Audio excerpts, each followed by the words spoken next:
Hello dear students, how are you doing today?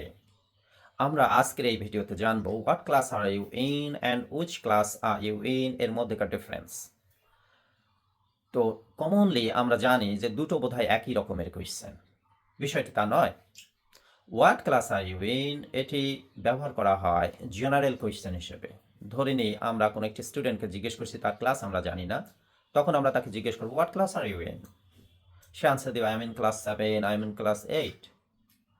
Which class are you in এটি ব্যবহৃত হয় কোনো একটি সেট অফ অপশনের ক্ষেত্রে, অর্থাৎ চয়েসের বিষয় থাকে। ধরেন এই ক্লাস 8-এ 4টি সেকশন রয়েছে, এক্স্যাক্ট সে কোন সেকশনে পড়ে, তখন আমরা স্পেসিফিক আনসার চাইতে গেলে বলবো which class are you in. তো সে আনসার দিবে I am in section B of class 8।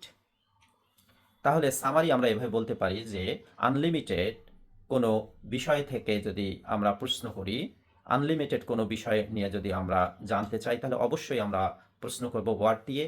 আর যদি সেট অফ অপশন চয়েসের ব্যাপার থাকে, লিমিটেড কোনো বিষয় থাকে, তাহলে আমরা প্রশ্ন করব উইচ দিয়ে। ধরে নে আরেকটা এক্সাম্পল দিই, যে তুমি কোন ফল পছন্দ করো। এখানে আসলে কোনো স্পেসিফিক কোনো সেট অফ অপশন নেই।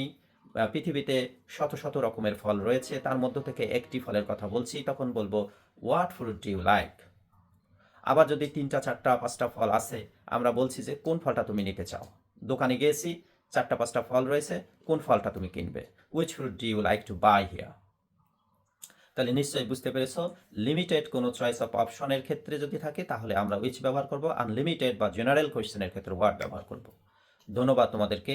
আমার এই ভিডিওগুলো যদি তোমাদের ভালো লাগে তাহলে অবশ্যই লাইক এবং শেয়ার করবে, অবশ্যই আমার পেজ ফলো করবে।